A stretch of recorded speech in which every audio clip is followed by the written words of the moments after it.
국군과 유엔군의 38도선 돌파, 이런 제목으로 말씀드리겠습니다. 국군이 10월 1일 날 먼저 38도선을 돌파합니다. 북한군 사격을 받고 이승만 대통령의 재가를 받아서 돌파를 합니다. 그렇지만은 10월 1일 이점에서 상당히 국제정세는 긴박하게 돌아갔습니다. 김일성은 9월 29일 날 우리 유엔군이 서울 수복한 다음 날 소련에게, 스탈린에게 소련 군대 파견을 요청합니다. 물론 스탈린은 거절하고 김일성은 그러자 그 마오쩌둥에게 중국 공산당군을 보내달라고 요청합니다. 이것이 9월 29일입니다. 그리고 10월 1일 날 메가드 유엔군 총사령관은 북한군 총사령관에게 전투 정지를 호소합니다. 김일성이 대답이 없었습니다. 그것은 김일성이가 이미 그 중소에 그 군대 파견을 요청한 상황이기 때문에 전쟁을 계속하겠다는 의지가 있었겠죠. 그러니까 이것에 반응이 없었고, 만약에 김일성이 전투 정지를 받아들였다면은 우리가 38도선을 돌파할 이유가 없었겠죠. 그렇게 되고 10월 2일 날 중국 공산당 마오쩌둥은 스탈린에게 그 북한에 군대를 파견하겠다, 이걸 통보를 합니다. 그렇게 해서 10월 6일 날 중국 공산당의 2인자 저우언나이가 이렇게 만약에 자기 나라 이웃에 있는 그 영토에 제국주의 침략이 있다면은 가만히 있지 않겠다, 이런 발표를 합니다. 이미 그 북한에 군대를 보내겠다고 결정한 마당이니까 그런 말을 한 것이죠. 이것이 10월 6일인데 10월 7일 날 그 유엔에서 결의안이 통과됩니다. 그것은 한반도에 통일되고 독립된 또 민주국가를 수립하기 위해서 필요한 어떤 적절한 조치들을 취할 것을 요구한다, 이런 결의안이 통과됩니다. 이 결의안에 따라서 유엔군은 38도선을 10월 7일 날 38도선을 넘게 되죠. 그리고 10월 8일 날 그 마오쩌둥은 김일성에게도 그 북한에 군대를 보내겠다, 이걸 통보를 합니다. 이런 긴박한 상황이죠. 그리고 10월 7일, 8일 날 유엔군이 38도선을 돌파했고, 10월 9일 날 메가드 사령관은 북한군 정사령관에게 유엔의 결의를 따르라, 이런 요청을 합니다. 물론 뭐 김일성은 따르지 않았죠. 그리고 이 유엔 결의에 따라서 언커크가 조직됩니다. 그동안에 그 유엔 한국위원단이 있었는데, 그것이 새롭게 유엔 한국 통일부흥위원단, 이게 영어로 언커크라고 부릅니다. 그것이 만들어지는데 결국은 한국의 통일을 돕겠다는 그런 뜻입니다. 메가드 장군은 그 북한에 그 공격할 계획을 다음과 같이 수립합니다. 먼저 그 낙동강에서 올라온 워크의 미 8군에게 계속해서 평양으로 진격하도록 그렇게 하고, 그 미 8군의 국군 1사단과 국군 2군단을 이렇게 같이 붙여줍니다. 또 알몬드의 10군단, 이것은 인천에서 군대를 빼가지고 원산에 상륙시켜서 육로로 올라오는 미 8군과 협공을 하도록 그렇게 합니다. 그리고 미 10군단에는 국군 1군단, 그 1군단은 그 이미 그 동해안에서 10월 1일 날 북진을 했습니다만은 그 부대죠. 그 부대와 합류하도록 그렇게 하고, 예비로 일본에 상계사단을 두고 만약의 사태에 대비하고 원산에 보급기지를 뒀습니다. 육지에는 뭐 워낙 교량을 전부 다 파괴해버렸기 때문에 육로로 수송이 거의 불가능한 상황이라서 원산에다가 보급기지를 둔 것이죠. 미 8군의 서부 전선을 세부적으로 보면은 미 1군단, 그러니까 미 1군단은 상계사단으로 이루어져 있는데, 좌측에 24사단, 미국의 24사단, 중앙에 미국의 1기병사단, 그리고 우측에 백선여백 1사단, 이렇게 상계사단이 평양을 향해서 공격을 하고, 미 9군단은 그 당초에는 경부선 후방 경비를 맡겼는데 사실 그게 별 역할이 필요치 않았기 때문에 곧바로 공격진에 참여를 하게 됩니다. 국군 2군단은 역시 그 미 8군에 붙였는데 한반도 중앙으로 북진하도록 그렇게 했습니다. 평양은 뭐 그 잘 알다시피 백선엽의 1사단이 선봉으로 입성을 했습니다.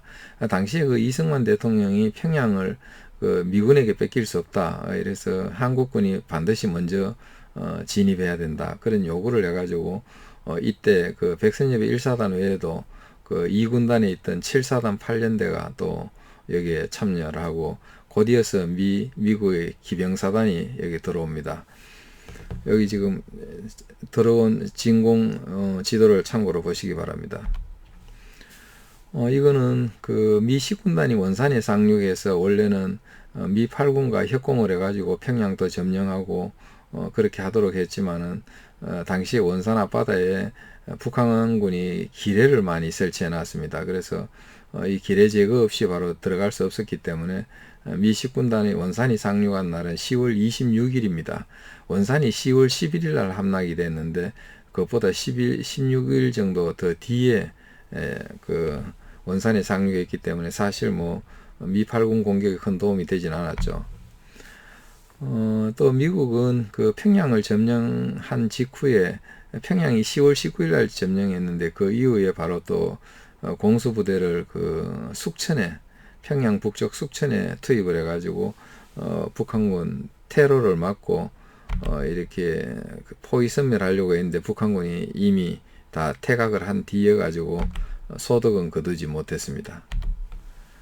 미 10군단의 동부전선의 경우에는 그 미 10군단이 10월 26일 날 그 원산에 들어왔기 때문에 국군 2군단이 먼저 들어갔습니다.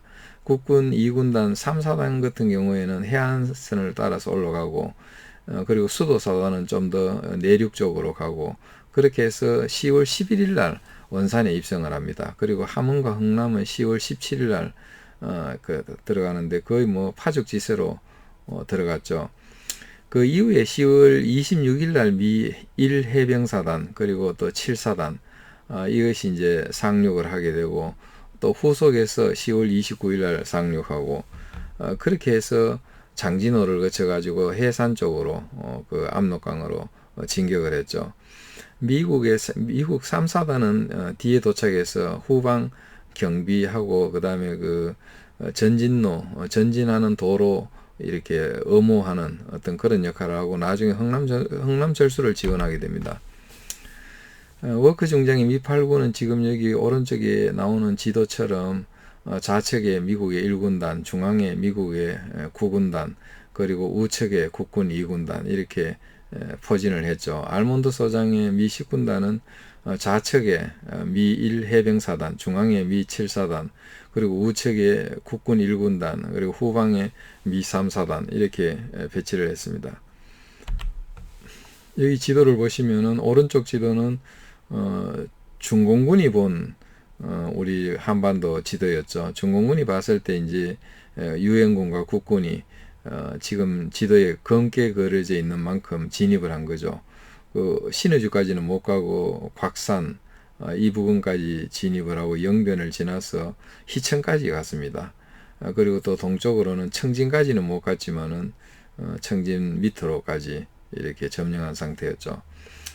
여기 왼쪽에 지도를 보면은 뭐 이렇게 10군단 알몬드 10군단이 원산에 들어오고 그 다음에 그 미 8군이 세 가지 방향으로 중앙에 한반도 중앙으로 가는 게 국군 2군단이고 그리고 저기 맨 왼쪽은 미 8군이죠.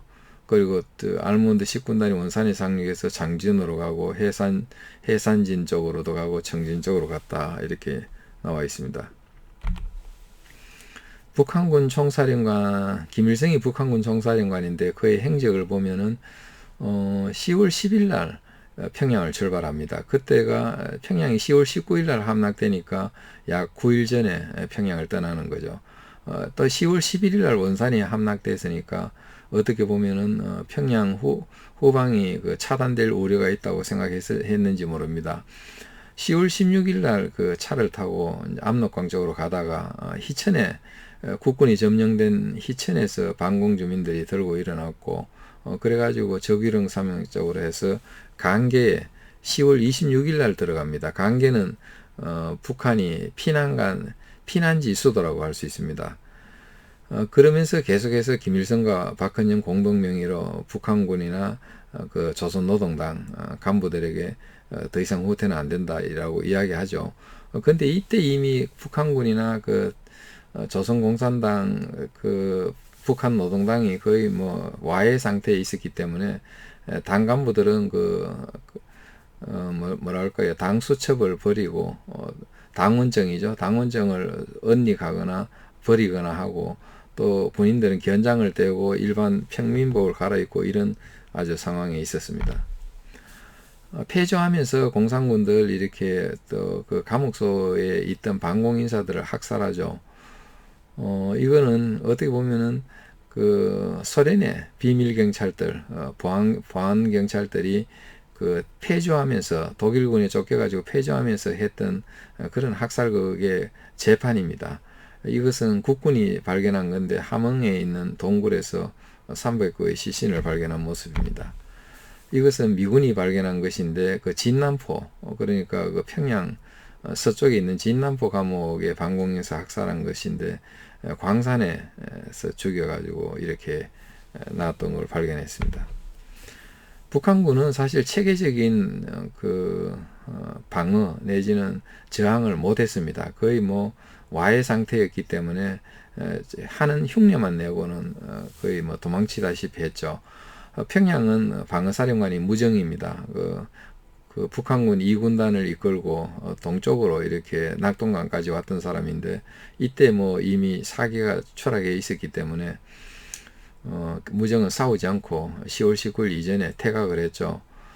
그리고 뭐 수복된 북한 땅에는 누가 시킨 것도 아닌데 거기 있던 반공 인사들이 스스로 그 반공 조직을 해가지고 자체 치안을 하고 또 공산 분자들 그런 사람들 잡는 데 협조하고 그렇게 했죠.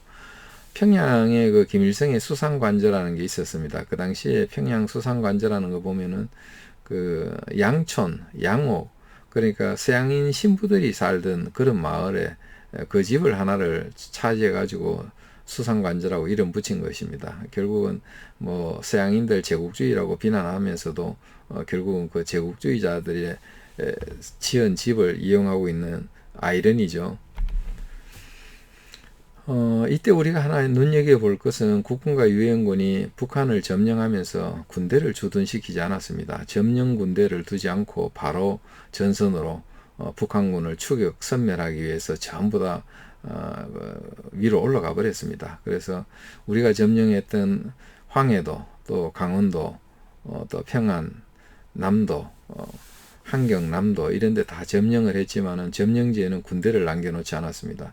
이것은 우리가 한번 생각해 볼 필요가 있습니다. 왜 그때 그 군대를 주둔시키지 않고 또 방어 진지라든지 이런 걸 우리 땅으로 만들 생각이 있으면 그렇게 해야 되는데, 그렇게 하지 않았던 것은 미군이 메가드 사령관이 여기에다가 미국이 임시 군정을 하겠다 이렇게 했기 때문에 우리 대한민국이 사실 건드리지 못했습니다. 그렇기 때문에 미국이라도 사실은 거기에다가 방어진지를 설치하고 만약에 그 밀릴 경우에는 막을 방어선을 형성한다든지 했어야 되는데 그런 걸 전혀 안 했죠.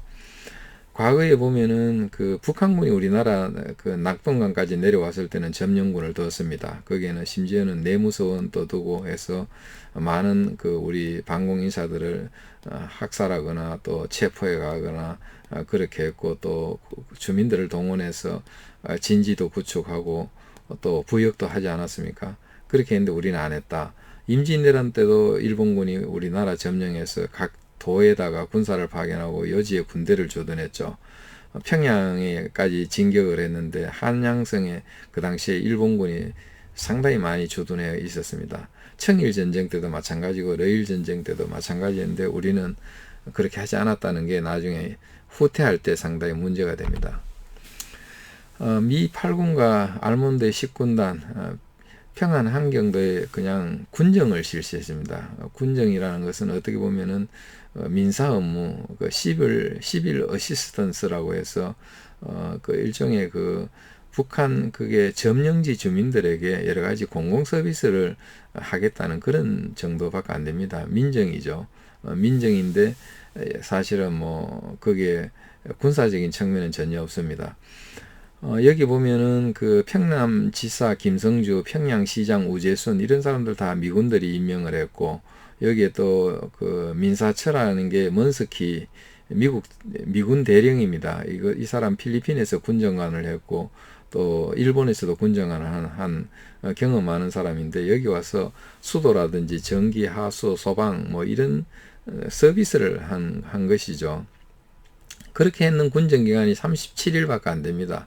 그러다 보니까 뭐 더군다나 군사적인 뭐 요새 건설이나 방어선 이런 거 전혀 없었고, 오로지 민정 업무만 했기 때문에 나중에 후퇴할 때 여기에 전혀 그냥 버리다시피 38도선 이남으로 후퇴하게 된 겁니다. 이 평양시 청사인데, 이때 이제 그 민사처를 여기 시청사 2층에 뒀습니다. 이것이 그 민사처 이름이죠. 여기 오른쪽에 있는 사람이 먼스키 대령입니다. 이것은 소방 요원들입니다. 이렇게 민정 업무를 지금 하고 있는 모습입니다. 이승만 대통령은 10월 26일 날 원산에 도착해서 또 10월 30일 날 평양에 도착해 가지고 이승만 대통령 환영 평양 시민대회, 원산 시민대회 이런 걸 했죠. 여기서 이승만 대통령이 연설한 것은 화해입니다. 외국에서 들어온 사상, 말하자면 공산주의 사상이죠. 그 사상에 의해서 악독한 짓을 했지만은 그 한 것을 용서하자. 그리고 화해하고, 우리 민족 전부 다 단군의 후손 아니냐, 같은 형제 자매들이고, 그런데 우리가 다시 손잡고 화해하고 같이 살아도 같이 살고 죽어도 같이 죽는, 서로 단결하자, 이런 어떤 화해의 메시지를 보냈습니다.